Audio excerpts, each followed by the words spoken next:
Guys, welcome back to Planet Tyro. I can't believe it. This is the third time I'm recording this video because my microphone's acting funny. Hopefully the audio is great this time. We're going to be doing an animation review. You guys can see in the title, we're going to be talking about Sausage Party. Before that, let me answer a question someone actually asked me on the channel. Last year, October, we did something called Celebrate International Animation Day Month, where we only spoke about animated titles that we really enjoy or something we feel under the radar. Yes, we're going to do it next month actually. So if you've got any recommendations for animated movies or shows that are very under the radar, that's the qualifier. We're going to be talking about stuff that is kind of not getting as much awareness as everything else. There's some popular stuff, but there's some other stuff that you guys might recommend. Leave a message in the comments below or send an email or what have you. There'll be links below. But yes, next month I am going on holiday though, so Planet Tyro is going to be a bit here or there anyway, but I'm still going to do animation month. And you know, I should be talking about Sausage Party next month, but why not just get it over with now? Because this movie was delayed in this country, the UK, for about, what, 2-3 weeks? Same goes for Kubo. Kubo's still not out here yet at the time of this recording, so I think I might leave Kubo. I might even do like a Leica Studios. I might do some of the other Leica movies. The guys who did Kubo did some other Coraline. I don't think I spoke about the studio. So actually, let's save Leica for next month. I think that's a good idea. Anyway, without further ado, let's get back on with Sausage Party. Sausage Party is an adult animated feature that's been released by Seth Rogen and a few of his buddies, his own little feature animation project. And it's got a lot of notoriety, a lot of hype, because I think it's not the first R-rated animated movie, but there's not a lot of them, not a lot of American R-rated big budget animated movies. And this was done by obviously a big Hollywood star, Seth Rogen. And if you know the premise, or if you don't know the premise, it's about these foodstuff items that are very self-aware and that believe when they leave the supermarket, they go to Valhalla, they go to heaven, and they think that, I don't know, they believe that they don't really know the truth of the matter, that they're all gonna get eaten, they're all gonna die. And Seth Rogen made this story up for laughs. And if you haven't seen the trailer, I'll put it up in the description in the YouTube card up there.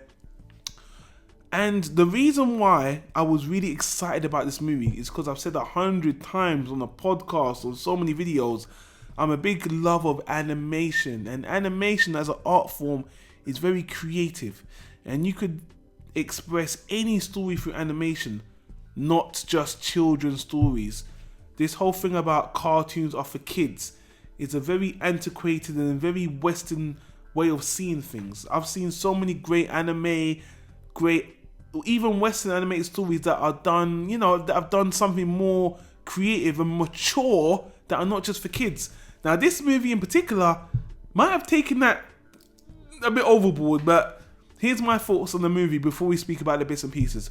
Okay, so overall, the movie was good, but I was a little bit disappointed here and there because it's a bit overly juvenile. I think Seth Rogen was a little bit too excited with the R rating, and instead of using it very sparingly and a little bit more intelligently, what we get is a more college, juvenile, potty mouth, simple-minded experience overall, which disappointed me.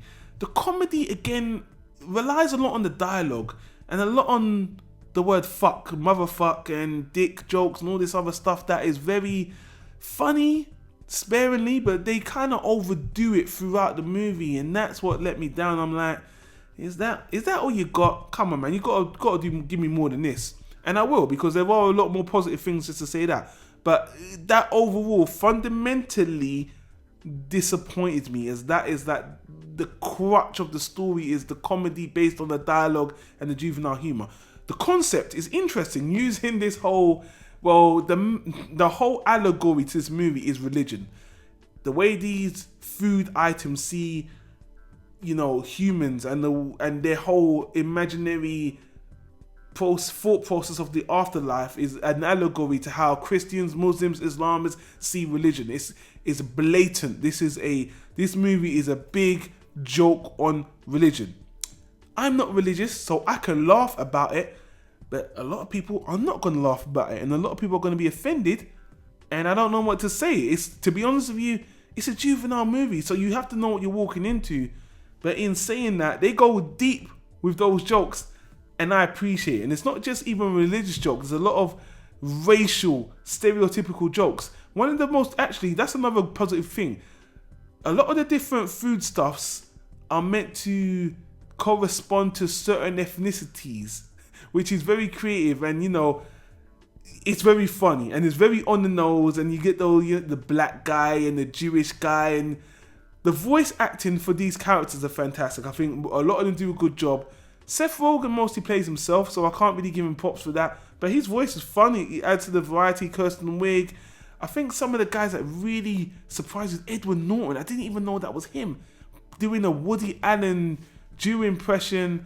And man, the cast on the whole was really good. They did a really good job.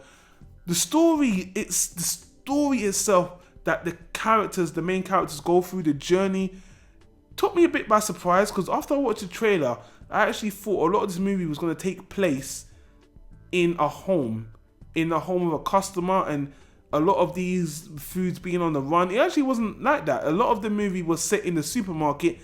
I'm not going to get into spoilers, because some asshole online ruined one of the biggest reveals of the movie to me, which is the end scene. But overall, the story was creative. They did a lot of things with the characters I mentioned, with the food stuff that was interesting. One of the elements which, it's not spoilery, but in something like Toy Story, I guess when the humans are not around, the toys play inanimate. They play dead, or they just play like they're toys. But in this movie, there's this thing where you have to be in a certain mind state to be on the same mental plane as the foodstuffs. And that's got to do with drugs. Again, not getting into spoilers, but I thought that was a interesting idea, but it doesn't make sense in the terms of the story, because let's say if one of the food's running and the human doesn't see them running, they're rolling, it doesn't correspond. But that's a nitpick, I'm just saying, but that doesn't matter. It's an animated movie, you know, whatever. I just thought that could have been tighter. Again, the jokes are funny. Another point I really like, and is a bit of a, probably sensitive for women, is that the main villain is a douche. I'm not even going to get into what that is if you don't know, but it's a female product, a health product, and man, that character, the way that character performs over the top is funny. The way it's a bro bad guy, that's actually kind of funny. And the movie on the whole is enjoyable. Again, I was disappointed with the fundamental juvenile style, where I was expecting something a little more highbrow and a little bit more inspired, like South Park. The movie knew when to be juvenile, but still did not overdo it and use the potty mouth of its only playing card, where this movie uses the potty mouth as its main playing card, and the storyline the second, and the animations below that. So, but what I will say is this movie, I felt the same way about this movie that I felt about Kingsman. Now, we got a lot of shit for Kingsman. I didn't love Kingsman. Everybody loved Kingsman. I didn't like Kingsman. I didn't like Kingsman except for the last 15 minutes. Same thing for this movie. The 75% of this movie was just okay for me, whatever. I wasn't bored by it. It was humorous, but I was like, okay, I'm a bit disappointed. But the last 15 minutes of this movie was really inspired. It really surprised me. The climax was hilarious.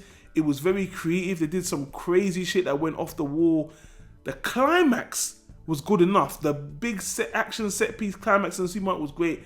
But to add to that, they add one insane scene that really pushed the limit of my mind. And a lot of people have said this. I'm not going to spoil what it is for you at all, because believe me, if you don't see it coming, it'll be even better. But I was like, what the fuck am I watching? My eyes. But man, that was good. They committed to that idea, and that was fun. But honestly, I know a lot of people that will just sit through this movie and just be bored. And I know a lot of people that are going to love this movie and love the juvenile humor. I was mixed between the two feelings. It was okay, and at the end it was hard. Then it was really got me at the end, really inspired. But the first 60% of it was just, Okay, you know, you got these juvenile dick jokes, swearing jokes, but show me something else. So, if I had to give the movie a rating, I would give it a low, solid B. I will give this movie props for being creative, for doing something unique with the story, for committing to the idea, and although the repetitiveness wore me out a little bit here and there, it added something to the animated genre, and I think it made its mark. This movie made a hell of a lot of money, it made a lot of people happy, and to me, it did what I wanted it to do. It showed Western audiences once again, you can do something different with animation that isn't just for children. This is an art form you need to mix up that is just being underutilized, making family Disney movies when you could do something different. This might be too juvenile, but for me, it's a point to make to show this is something else you can do for animation, you know? And, you know, it's different from South Park. It's different. It's a stoner, crazy sex comedy with food. But it's fucking different. I mean, you don't see that every day. And again, it's making this mark in the animation scene, which is what I like, you know? Anime, European cartoons, and now we got these R-rated animated. You know, let's open up the doors. I said this before. And that's what Celebrate International Animation Day Month is all about. Finding different things to speak about with animation. So we're not in that month yet. That's October. But again, I thought I'd just get this out of the way. And I am a bit annoyed that this movie was delayed for 2 weeks out here in the UK. But we get a lot of the big budget releases here, you know, first. But because of copyright, sometimes with these smaller movies, they do these selective releases to target audiences to make money. So they're not too worried about European audiences until later. They want to make their money in their domestic regions first, and then they'll come over to whatever. I'm not that bothered. I wish I could see Cuba. I wish we could talk about Cuba, but that's going to be in October with Laika as well. But again, those are my thoughts on Sausage Party. I know I'm a little bit more critical being a stuck-up British guy I am, but to each his own. And I do think this is kind of a particular taste kind of movie, you know. But overall, I think it's a good movie. That I will say. But guys, let me know what you think. Leave a comment in the comment section down below. I'm not the be all end all, and we do not have to agree. I say it all the time, and I like opposing opinions. And I'm so happy that I finally saw this movie, because this was on my mind to see this movie. One of the last movies I think I have to look forward to 2016, because the summer movie season's over, and we need to do a podcast, me and Simon, to wrap up the summer movie seasons, and it will be coming soon. Simon, you know it's coming soon. Keep on delaying that. But anyway, let me wrap up this video, guys. If you like the video, hit a thumbs up on the video. Let us know you like it. Leave a comment, like I said before, and subscribe to the channel, guys. Thanks for watching. Thanks for becoming a Tyron, and I hope to see you on the next video on Planet Tyro. Take care. Peace out.